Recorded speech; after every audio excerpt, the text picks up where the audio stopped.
Welcome to Autism Parenting Summit, brought to you by our sponsors. Platinum sponsor, Hardy Nutritionals. For over 20 years, Hardy Nutritionals has helped people improve mental wellness naturally. Their research-backed micronutrient formulas are trusted by healthcare professionals worldwide to support mood, focus, and emotional resilience without the side effects of traditional treatments. Behavior Help. Behavior Help provides positive behavior support services and resources to educate, empower, and enable you to help people of all ages learn positive ways for behaving and managing emotions. Linear Autism Method.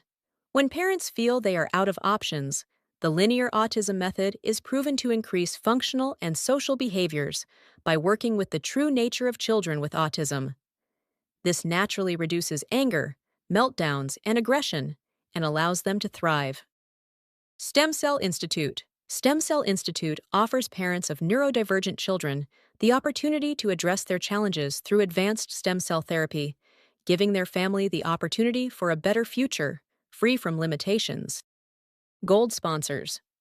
Algonaut. Algonaut produces natural dietary supplements designed to support cognitive function and reduce inflammation.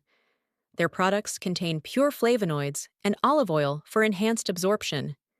These supplements aim to help individuals, including those with autism, by reducing brain inflammation and therefore promoting brain health and clarity. Gut Brain Axis Therapeutics Incorporated. Gut Brain Axis Therapeutics is developing microbiota transplant therapy for treating gastrointestinal symptoms and autism symptoms. Autism Parenting Magazine. Join a thriving community of families and unlock the potential of your child. Autism Learning Network. Join a community that understands. Unlock a wealth of resources. Access expert advice, practical tools, and shared wisdom. Silver sponsor. NeuroFree. NeuroFree provides cell infusion therapy for children and adolescents with autism. The therapy involves tissue that was provided by the mother, collected by a plastic surgeon, processed in a FDA-registered lab that complies with FDA regulations, and infused into the patient's bloodstream via a 2.5-hour intravenous process. Bronze sponsor. Mimbleball. Mimbleballs offer pathways for spontaneous parent-child and sibling connections by intuitively creating moments of shared delight, effortless comfort, and restorative calm, easing and enriching family and therapeutic interactions.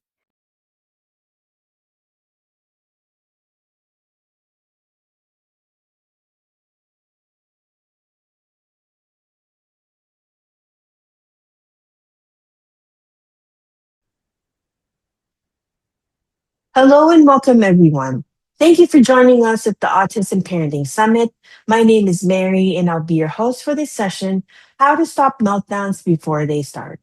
Dr. Ali is a licensed educational psychologist, a speech language pathologist, a board certified behavior analyst, a licensed neurodiverse couples counselor, a certified sexologist, and a proud ADHD.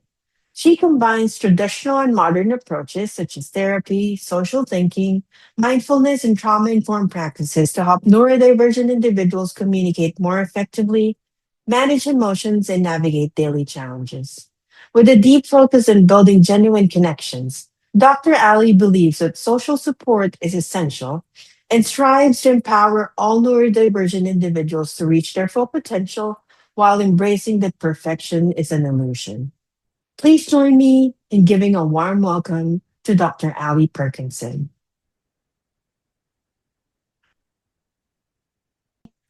Dr. Ali, thank you for joining us at the Autism Parenting Summit. And today we'll be asking you questions about how to stop meltdowns before they start.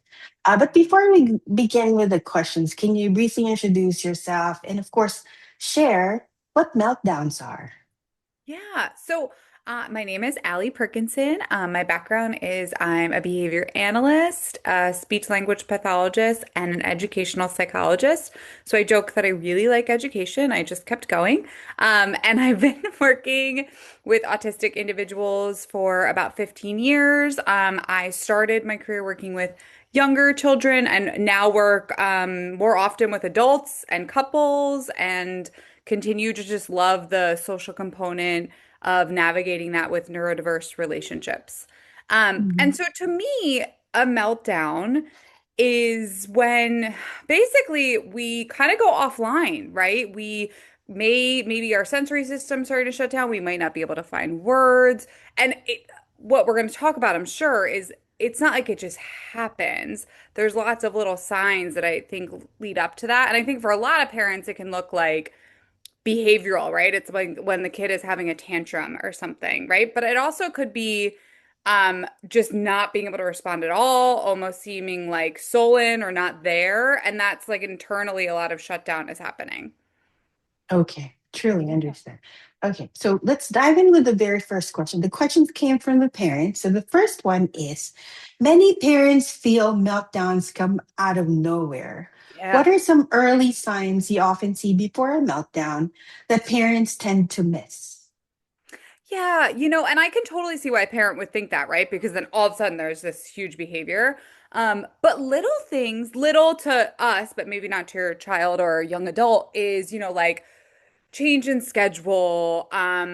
They're, having something different with the environment or ways that could be affecting a child. And you may see this like subtle things, right? Like they're getting a little bit more rigid about something you didn't expect. So that might be a sign something's coming, right? Or they just don't have as much flexibility.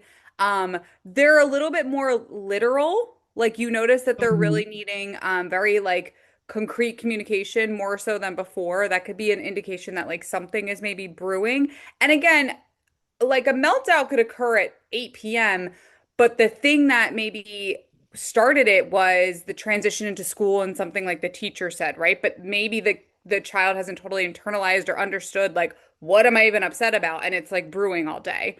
Um, so I think, yeah, just maybe needing, and if you notice your child needs a lot more time transitioning, let's say from school to home, that could be an indication. Or I mean, honestly, a kid actively protesting is a really good sign that there's something going Mhm. on and a meltdown may be coming out of nowhere. So yeah, I think it's really important to, if you can maintain somewhat of a schedule, do that or be honest Mhm. about why a schedule is changing. I've never seen any of my neurodiverse children do well with the kind of like because I said so or I told you so mentality of why something's changing. Giving an explanation, even if a kid doesn't agree with it, is more helpful than not as to why we're changing something. That is correct. That is true. Yeah. And you already mentioned about stages, like introducing the transition and all that. So the question is, what does escalation usually look like in stages? And how does a meltdown typically build when stress has been building quietly over time? Yeah, okay. So I feel like there's the baseline, right, where it's like, okay, maybe like a little stress is accumulating and they're seeming like a little frustrated. And some kids are able to bounce out of that, right? They can kind of go into the preferred activity and they're like, okay, and in that one, they might be complaining a little, or you notice, like, okay, maybe we had too many activities today. Like, you can kind of see, like, we're not in danger zone yet, but a little bit's accumulating. Then another way that this might be building is a kid might be feeling that. So then they start compensating, and you kind of see them putting in like a lot more effort to get something done, or like struggle, like really being like, I'm gonna get my homework done. I'm gonna do it. I'm gonna do it. Like sort of like almost people pleasing and overcompensating or high masking. You almost see them like really, really trying. That's another like maybe they're trying to prevent it. And then we're gonna hit like that reduced bandwidth area where they don't have any more bandwidth. So they're really getting irritated by demands. Noise might be really annoying, right? Because think about I'm describing a lot of what they might be thinking. At the same time, our sensory system is feeling these changes as well, right? So when we start to reduce Mhm. bandwidth, noise is going to bother us, sounds, smells, things that we just like maybe normally are kind of okay, but now we have reduced bandwidth.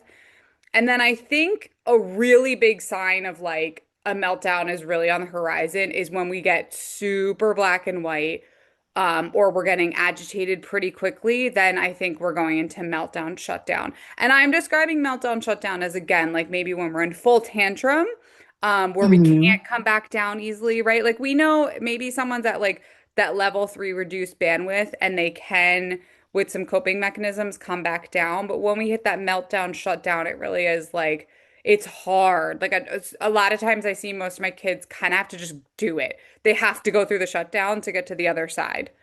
Yeah. Yeah, that's right. So, and this one, this is very interesting. What are subtle social or communication changes like withdrawal, scripting, changes in tone, or reduced flexibility that can signal trouble before a meltdown is obvious? Because, parents are trying to avoid those things, right? Yes, yes, yes, yes. So, yeah, I do exactly what you said. I think if a child starts like overly scripting, right? Some kids script and that is the way they're communicating, but you're seeing like a big reliance on it, maybe. Could be a change that like we're compensating in some way and something is harder inside our body. I think if they are really starting to socially, you're noticing like they're really worried about rules, they're relying on rules a lot, or saying something like, well, you said before, and like really sitting with it, that might be a subtle sign in the communication that like again, something is brewing in their body and they're not feeling very regulated. Or like something that was funny the day before is not funny now, right? Or like phrases that you used before that aren't landing. I think those are subtle signs of communication differences. And again, none of these are that they're being bad, right? It should be a signal Hmm. that like their social energy is lower. Something is drained. They're just feeling drained and they need something to build back up. Okay, thank you for that. And it's you should be able to know your child if that's the case, like you know their daily activities and all that, because the next question leads us to that. How can I as a parent tell the difference if it's social fatigue or it's a masking burnout, when all of a sudden changes in behavior are happening to my child? Yeah. So I think it's a decent amount, like you said, of knowing your child, right? So like looking at patterns, because a lot of times it is social fatigue or needing to mask after school, right? Like I've been trying to do this Mm-hmm. all day and now I come home and like I might look a little bit more out of sorts because I am taking off my mask and I don't need to compensate as hard, right? So I think looking at that and then what again, when we think about social fatigue, it's just that we're at reduced capacity. And again, it's not a bad thing. And we're not trying to be defiant. Like we need to build that capacity back up. So I think that's the more important part as a parent. What does that look like for your kid? Is that sitting together watching their favorite show? Is that cuddling? Is it giving them really specific amount of iPad time? Is it walking outside? Whatever that looks like, right? Like, how do we sort of bring that back up? And then masking burnout, right? Like when we're truly like we've masked so hard and we're burnt out. I think that really looks a little bit more like that when they come home and they are kind of jumping off the walls. It's like, okay, you are highly, highly compensating when you're at school, and now you're trying to keep, you don't have any more energy to keep it together. So again, that might look like what are other sensory systems we can put in place throughout the school day or the transition home? And I think you were asking the difference between social fatigue, burnout, or defiance. I find it really rare that kids just like are defying, especially within like the social situations or like that transition home from school. It tends to be a capacity thing and not a full blown, like, I want to engage in defiance. Because if you think about it, defiance actually takes a lot of energy to be like, I am gonna like stand with this, I'm gonna do what I need to do. I think defiance actually would happen when a kid is feeling pretty energized and they have enough momentum to be able to do that, where it's like truly that is what's happening right now and not other things adding to it. So it's really draining for them to do that. Like it's masking something like pretending that they're okay even if they're already overloaded. Yes. And it's masking could even be like, the teacher saying, like, okay, everyone sit your desks. And they know they're supposed to do that and they're going to, right? But it's not easy for them, type of thing, right? Or Okay. masking could be like, I really want to raise my hand right now, but I've been told like I do that too much. So now I have to like stop myself. It's kind of like, I think for us, right, when we're trying to like change a habit, think about how hard you have to think about not doing that thing. Like me personally, I could be a little bit of a blurter in conversation, like a little impulsive. And so it Mhm. takes a decent amount of like masking and sort of social coaching to not do that. And if you're doing that a lot, it's fatiguing. Oh yeah, I Yeah. understand. Yeah. And it's also important for you to be able to talk to your child and how to overcome those, right? And So add. Yeah. yeah. So as a parent, when you're already noticing those early warning signs, Yeah. what should you do first? Is it, lowering expectations, offering regulation or, it's like everybody says, is it creating the emotional safety first? So which one should I do first? Oh, it's so good. I mean, I love all three. I do think lower expectations are really easy one to do. And I think when I say that, I also mean like lower verbal expectations, right? So a lot of times that Mm-hmm. like verbal input is a lot for kids. So instead of like you need to sit down and eat, right? If you can just literally put the meal around them as opposed to like maybe we're not all going to sit at the dinner table tonight. It's fine. Like you're going to just have your food near you and I'm going to have you consume, right? So lower expectations in that way. Um Mm-hmm. I do think I find so I should reword this. Some kids like a little bit of a menu of like, hey, I could tell your body's feeling a lot. Like, do you want a hug? Do you want to go jump on the trampoline? Some kids like choice. So that could be helpful, right? If there's like a little bit of a choice menu. I also find Mm-hmm. other kids, even that question can feel demanding. It can feel like another expectation.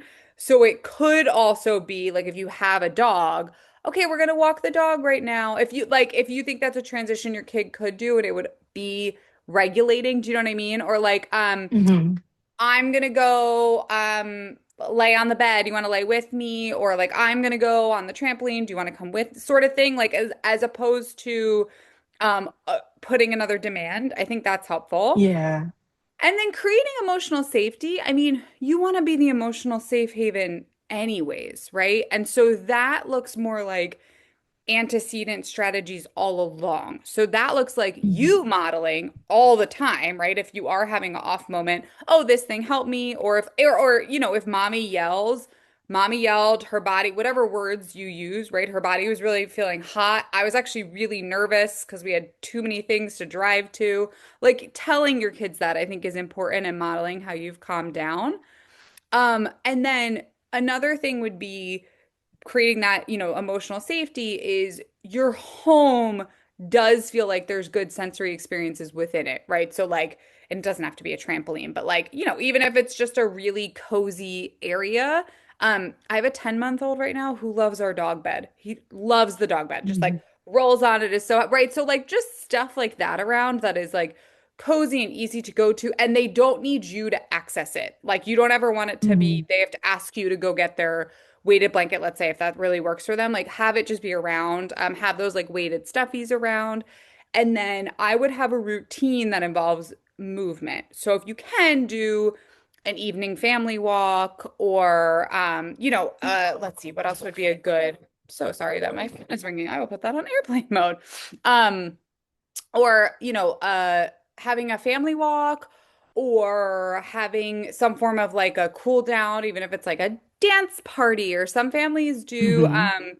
like they stomp to bed, whatever, just something that's really integrated as just part of your routine. Okay, thank you Yeah. for that.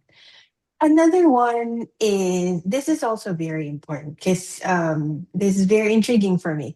Many parents try to coach behavior or social skills in the moment, especially if Ooh, yeah. you're outside, right? When does it help regulation and when does it add pressure and speed up the escalation? Yeah.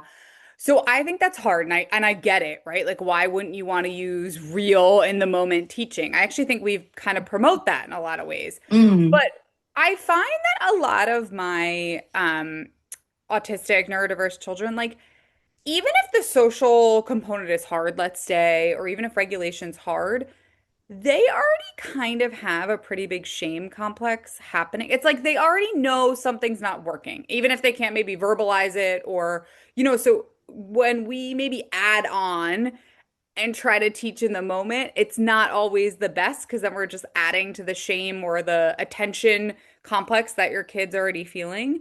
Um, mhm, I will say, I think there's moments where that could work. Like, let's say you're at a birthday party and your kid comes to you and looks upset, but you can tell they're you know how sometimes you could tell like your kid's okay. They're not like really gonna melt down. They're upset for a second. That could be a moment to do in real, like, hey, yeah, I saw you two talking. I wonder if you should, and like offer a suggestion. Um, but I think it is more important to have your kid feel calm and regulated. And again, you be that safe place. So maybe at night you're reading a story that's about, some social component and you can then like bring it up in another way. That's right. Going back to masking, because this question, I think it's very common. It's a very common question. Parents always ask this question. And I've seen some of your interviews, and it also comes up in some of your interviews. But it's very important for parents to know what parents should watch out for. So some of their kids would appear fine in school, or their teacher would say, "Yeah, he's doing fine." But as Yeah. soon as they get home, they fall apart. They don't want to eat. They don't want to do their assignment. They just want to, lock up in bed and all that. So how does masking contribute to this, delayed meltdowns? And what should our parents watch out for? I know that one is hard. And I see that with adults too. I even seen that with like couples, like where, a partner will be Oh, like, you're so yeah. different when we're out, and then you come home and you're so I think there's the positive part of it is if a person feels like they can really unmask, it means that they feel safe. They feel safe and Mm-hmm. loved and they're going to be vulnerable, right? So the positive attribute we could put to this is your home does feel safe, your child does know that if they engage in meltdown, you still love them and comfort them. And so in that sense, that's a really good thing. That's a positive thing. I know for parents that that gets a little difficult when it's like, but sometimes then for 5 hours they're trying to recuperate and all they want is screens and like, what am I supposed to do with that? Right. So I think if that's the case, it might be maybe, and I could see this also being hard, but like coming home, having some of that time, and then building in like another activity. So there is something to break that up, like, and then they're going swimming or they're going to karate or whatever, right? So a place where they can, hopefully they're not masking it at such a high level, like they're able to just be in the activity is a good idea. Another thing is to just call it out, right? Like, oh, when I got home from school, I used to be so tired too.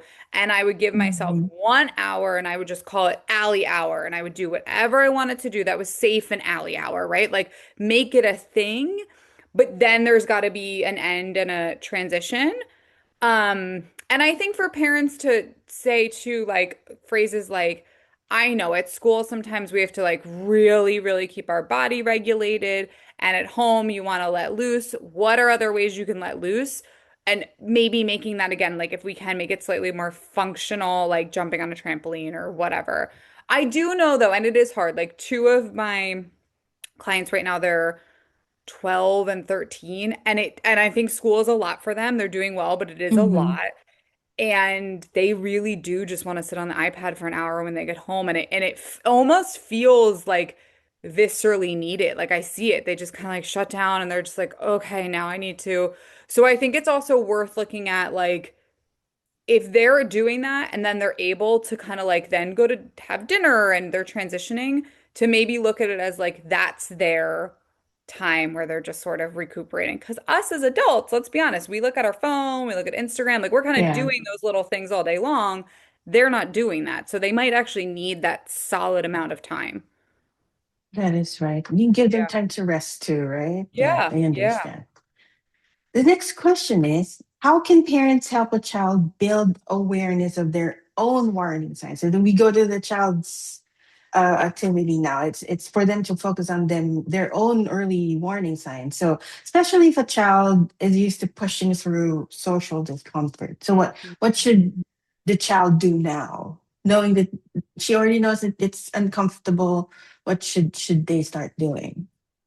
Yeah, I mean, I think you could try to ask some questions. And it's hard, right? Because alexithymia could be at play, some interoception issues could be at play.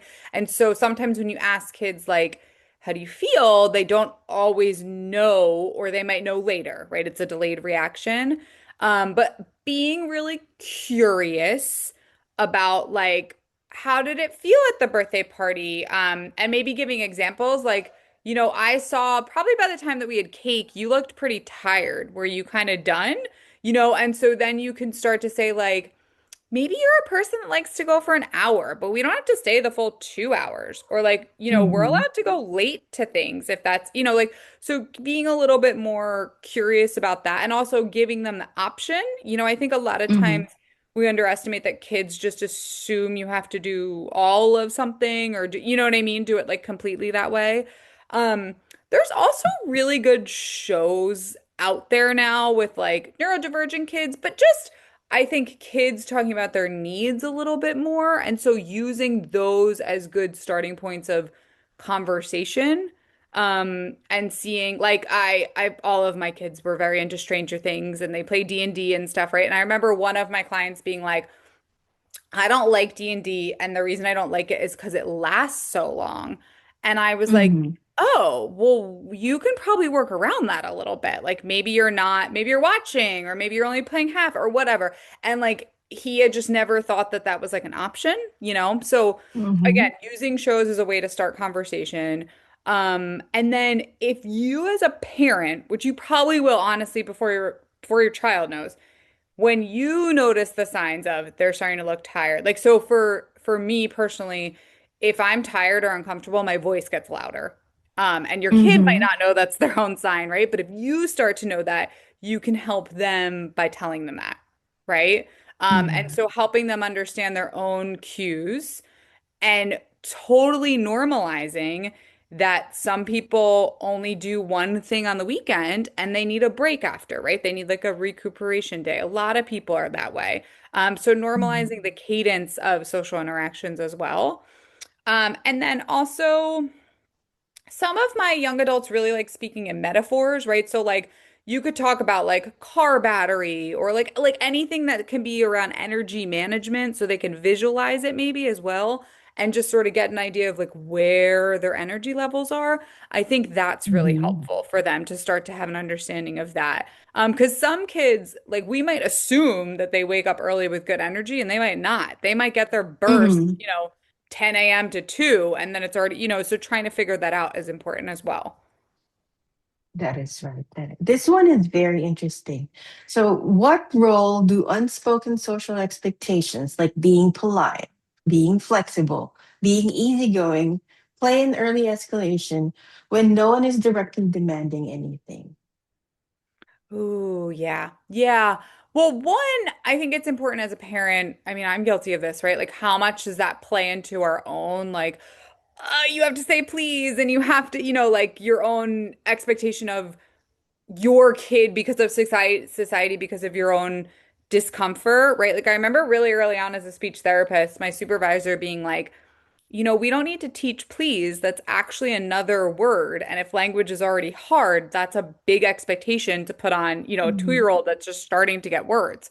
And I had never, that honestly kind of really made me think because it's just such an automatic thing for me. Like I was really taught you always have to say please.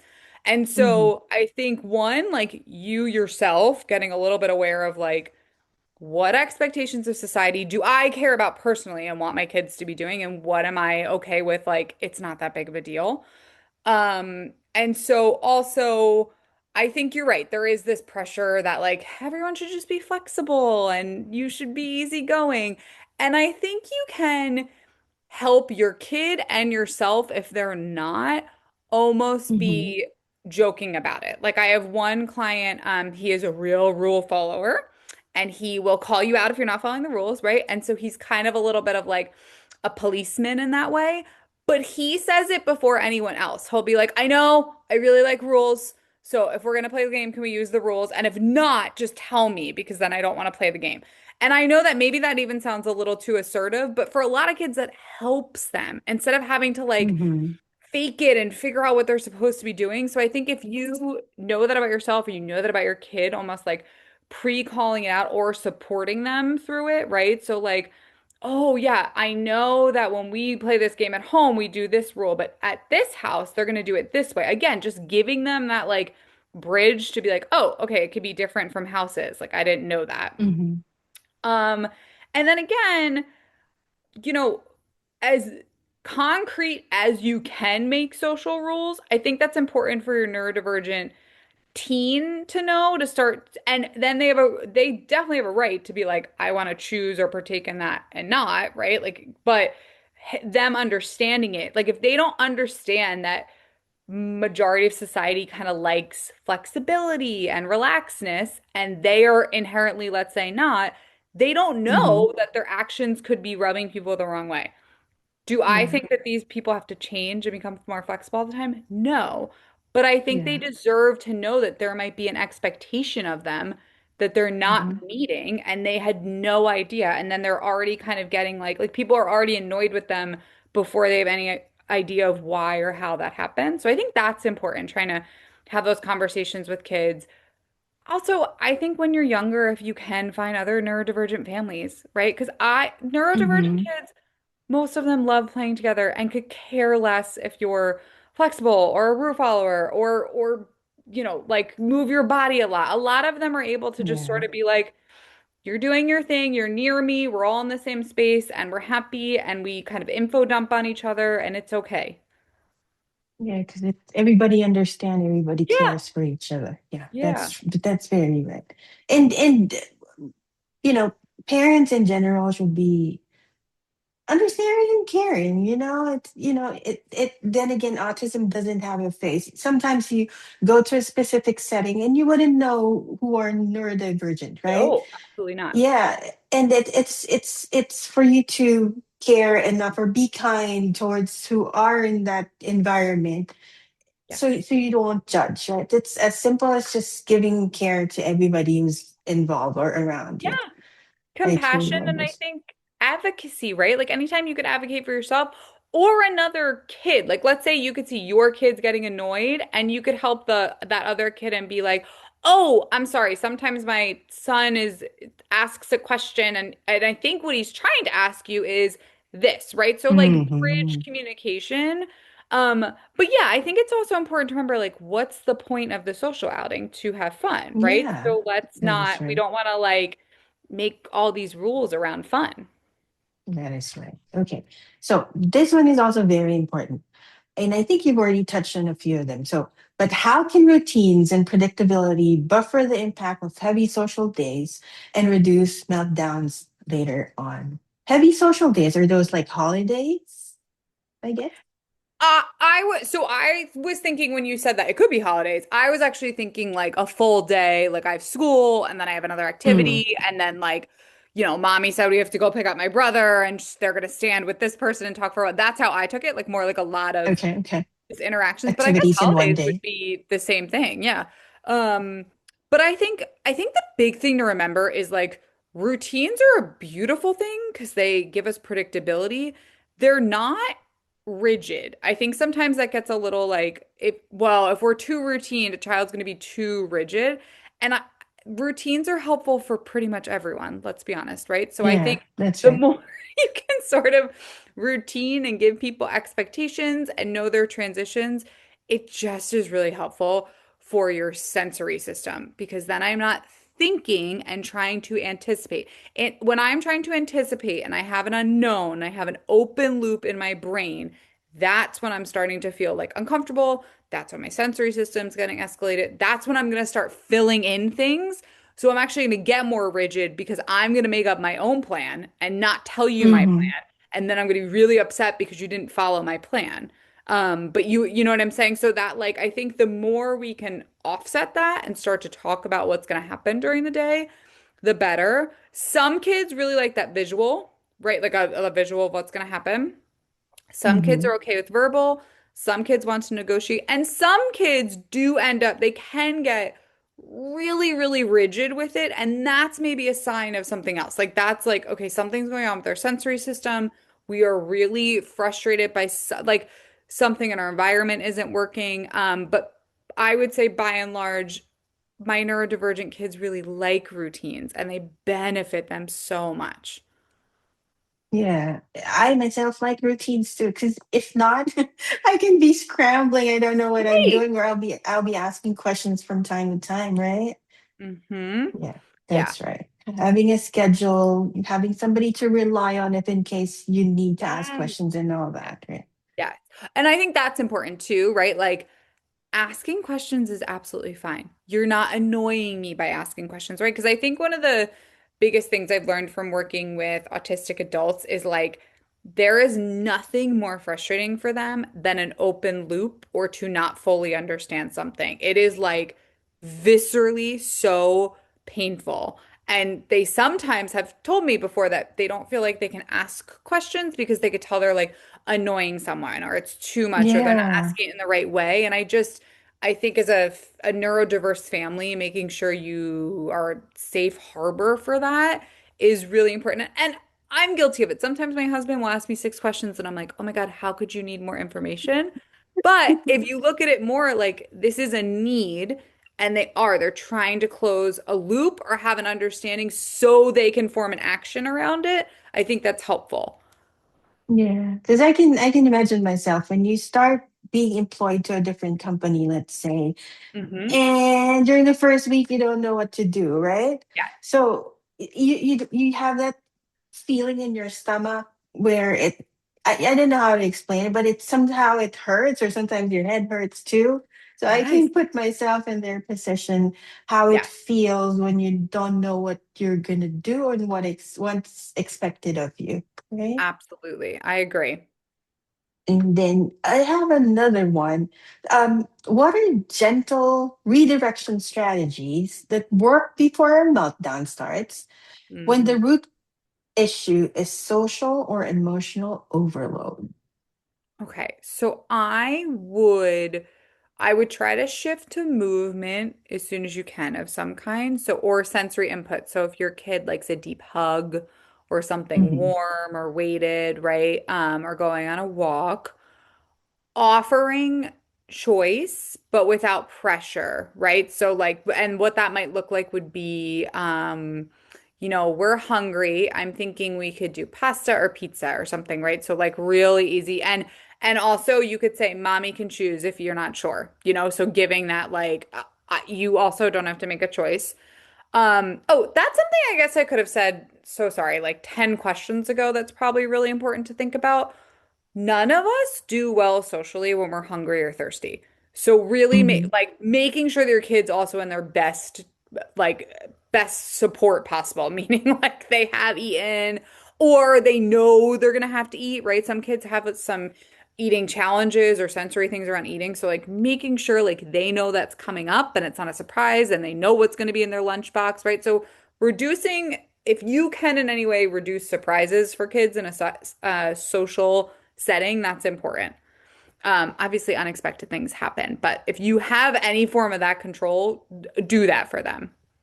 Um, Yeah. but going back to the redirection, right? Obviously, so being fed, having water, Hmm. um, moving into some sensory stuff, reducing language. So again, you feel like your child is starting to escalate a little bit. I wouldn't do a lot of stuff like what's wrong or like asking a lot of questions. I think that's really hard on the system. It could simply be like giving them a hug and saying something Hmm. like, "It looks like it's hard right now," or if it feels like you're going through a lot right now. It feels like you seem sad or whatever, giving them that. And sometimes a kid will just like release with that. The other thing is when you're hugging them, you want to be as co-regulating as possible, right? So you want to take deep breaths because you also want to try to bring their sensory system down. Your kids are so attuned to your nervous system. So if you can proactively do it. Remember when like they were babies and if you took a deep breath, they would like almost Hmm. exhale with you? The same thing, right? Like think how connected your nervous systems are. And so again, like if you're saying something like, looks like a de today took a lot out of you, or looks like you're feeling sad, that's all I would do. I wouldn't then say like, okay, when I'm sad, I do one, two, three. I already think that's too much, right? Just simply like, just name it and you don't have to solve it right now. You can solve it later. You can talk about it later. You can use a book, you can whatever, but in those moments, I wouldn't go into solving. Hmm. Asking too many questions Yeah. wouldn't help. Okay, I understand. Yeah. That's I a don't, that's a and great strategy. I also think most of my neurodivergent kiddos, at least, they don't love the questions anyways, right? So like, what are you feeling? What are you doing today? They hate those. So like in those moments, I really wouldn't do it. Yeah. Yeah, okay. Point taken. This one is also very important, and a lot of parents are asking this because we love our children, and I think 90% of the time we give in. We just settle for what they want. So the question is, parents often worry about giving in. How do you reframe early intervention as protecting regulation rather than avoiding social growth? So for example, maybe the situation is they're already on their iPad for like more than 2 hours and they're still there and they don't want to listen to you, and some parents would just say, okay, just continue using your iPad. Is that something, is that okay? Or for example, you're in a toy store, your child grabs five different toys and you just give in and just you buy all of them for them. Is that something, okay? That's such a hard call, right? As a parent, like what? So I think, you know, a lot of this is like if you can antecedent, right? So meaning like before you're already engaged in the behavior.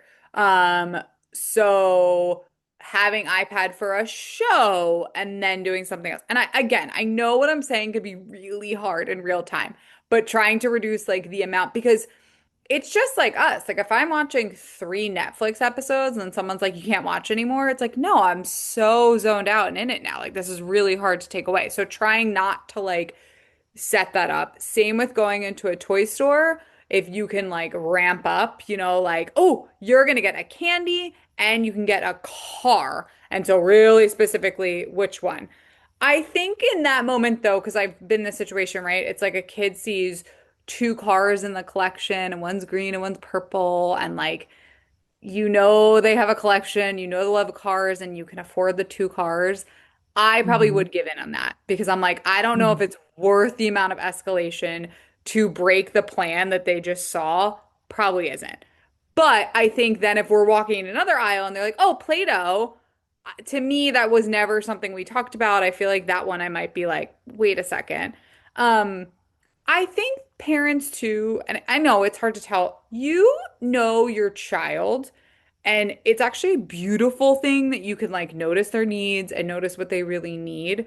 So another way of thinking about it, maybe it's not giving in all the time, it's protecting your energy and their energy from a meltdown because a meltdown's actually really mhm, hard on both of your nervous systems. Um, this comes back to as a family too, like figuring out what your values are, what matter, what would feel good for your kid, right? So let's say like, I don't know, they went to school, they got all their homework done, they ate, you went on a family walk, and then they end up doing iPad for 3 hours. Is that like good for their brain? Probably not, but is it worth maybe having a big fight over? No. Like so mhm, the other thing is it never goes well once we start the like, okay, all done. And they're like, no. And you're like, but you have to. And like, so I think the more verbal you get with it, the worse it tends to be.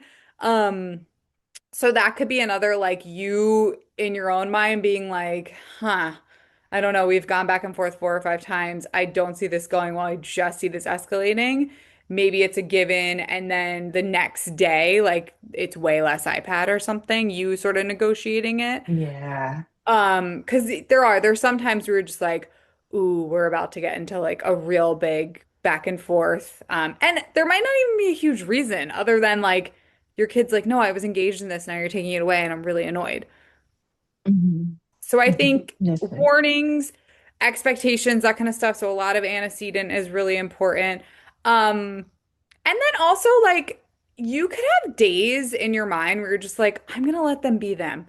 So maybe yeah. all of Saturday they want to be on the iPad and that's what we're doing. But then Sunday is like a reset. Like that's another way to make sure you're letting them also have like time where it's not high demand. I find some of my neurodiverse kids, they're just in so much stuff and they do get so many demands. So I could also Mm-hmm. see how that's like a hard balance for parents too. Like, well, when am I being too demanding? When am I asking too Mm-hmm. much? And maybe it's actually setting aside time where it's that is a no demand time of the day or morning. That is correct. Balance, right? I think you mentioned Mhm. that. Yeah. Balance. Or it's not necessarily giving in, but enjoying, right? Mhm. Well, Yeah. if they're not missing classes, then it's okay. As long as it's a weekend, then that's fine. It's a Yeah. relaxing day. Let them do it. But if it's a school day and they're up until 2 a.m., then that's bad. And it's not negotiable, something like that, right? Yes, yeah. And that's hard too because they might not feel the consequences, but you know there will be. I mean, there's actual consequences for them, right? So like I think that's important is reminding yourself like, okay, this like I can see how this is a problem. I need to try to break it, and that's going to be painful for them, and I do feel bad, but I have to do that. Okay. We're down to the last two questions. This one is also very important because our upbringing per person or per family is actually different from each other. So, what are the common parent or adult responses, like pushing conversation or eye contact or compliance that feel supportive, but it ends up speeding up the escalation? Yeah, so I think it is, like societally, we're told to do eye contact, and I could totally see why a parent would, but it can feel so restrictive to a child, right? To have to like to do that. I think parents, um, I think most of us naturally go to talking to resolve things. And I think that actually can Mhm. like unintentionally really sometimes cause more harm than good, meaning like we're adding more cognitive load, we're adding more pressure by trying to talk through things. Even like volume of voice, tone of voice. I was really guilty when I first started working doing that almost like baby like therapist voice, like it's Mhm. okay. And that's really doesn't feel good for a lot of well, I think a lot of kids, but neurodivergent kids really don't like the sound of that like, so some of that again unintentional, probably even really good meaning isn't always helpful. And even communication style, right? Like realizing that your kid might be more literal. And so I have to actually fully communicate my thoughts. I can't like speak with assumption because my kid's not going to get it. And that's not fair. Like I have to help them the way they can, that the way like that works for their brain. Yeah, also like I think sometimes we're taught like, oh, when we drive home from school, I'm gonna ask them like, how was your day? And they're gonna tell me about their day, and I'm gonna sort of force them to tell me about their day. And Mhm. I that's a really hard one. Most kids, honestly, neurotypical or not, right? Like neurodiverse or not, most kids are like, it was fine. It was good. Like Yeah. it's most of them are giving these like long answers. So I think when you're like, well, what else did you do? And who else was there? It's just sort of seen as draining and not really helpful, as opposed to if your kid does start to tell you something, get really excited and ask about it and blah blah blah blah.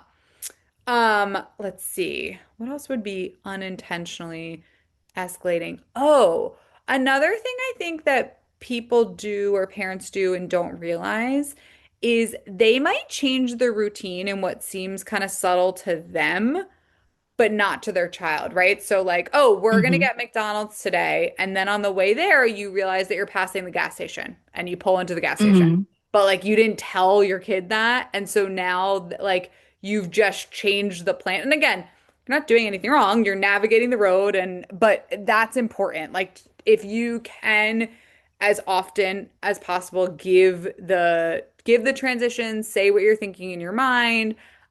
Even something like I remember one of my kids was like, "Yeah, whenever my mom goes to Target, it's so annoying." And I was like, "Well, why?" And he was like, "We're there for like 45 minutes." And I was like, "Well, how long did you think you were going to be there?" And he was like, "10 minutes. That's what we do when we go to I forgot where he said. I think Walmart. For whatever reason, the mom was very different at the two stores. But he had an expectation. She didn't know that. She was like had a different expectation. They weren't meeting and he was just getting annoyed.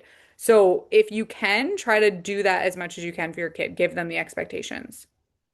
Yeah, as parents, we're automatically bugged out when our kids ask so many questions, like, Yeah, "Are we going out today? Where are we going?" Something like right. that. because at the back of our head, they keep asking those questions. And as a Mhm. parent, when you're busy working two jobs and all that, when you're being asked too many questions, it's you just sometimes don't speak. I don't know if Yes, you've you done that shut down, before. right? Yeah, Yeah. it's like it's too And much overload. Yeah. yeah, that's right. So I can pretty much relate. Lastly, and I think this is where a lot of our parents would benefit because you've been talking to a lot of families and you have a lot of, and you're taking care of other families as well, other neurodivergent kids. So from your experience, what mindset shift helps parents better understand meltdowns as a response to overload and not failure of social skills or behavior?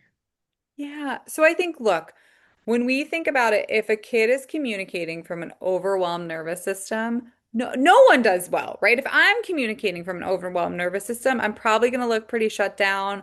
I'm going to give you one word answers. So I think the biggest shift is I want my child to have a calm, connected, happy nervous system. And that looks Mhm. like me creating a safe home, me co-regulating, me figuring out what they really like, so I grew up playing soccer. I hope my kid really likes soccer. They might not. Mhm. And if I kind of keep forcing it because I really like it, that's not really responding to their needs and their nervous system, right? Maybe they like drawing and I'm not good at that, Yeah. but I need to create a space. You know what I'm saying? Like, so Mhm. really creating that like calm, connected nervous system is really important. And your kids' social skills, your kids' behavior is not a reflection of your parenting. It's a reflection Mhm. of maybe what they have, what capacity they have in the moment, and what understanding they even have of the social skills. There's this difference with the neurodiverse brain and understanding the social world. And so sometimes if they're doing something, it has nothing to do with parenting or them. It's like they don't even know what they were supposed to do. They didn't know. There's no rule book for them. And so Mhm. all we can do is try to make it as explicit as possible and help them to decide if they want to accommodate the social skill. Like I think every kid has a right to say like, I don't really want to always have to ask someone how you are, or I don't always want to hug someone. And then as a family, you need to navigate like, okay, well, what would that look like, right? But I think that's the biggest thing is like, I can't have an expectation of my kid to be communicating clearly, effectively, emotionally if they're not feeling that. If they're not, if their nervous system isn't centered. That is true. Thank you so much, Dr. Ali, for Of being course. so generous and for sharing your time, your insights, and your experiences with us today. And we truly appreciate the valuable tools and perspectives that you've offered. And to everyone watching, thank you for joining us at the Autism Parenting Summit. And we're glad you could be here. Be sure to check the Autism Parenting Summit agenda. We have many more inspiring presentations and interviews coming up with individuals on the spectrum and, of course, leading experts in the field. And we hope to see you in the next session. Thank you, Dr. Ali. Of course. Thank you.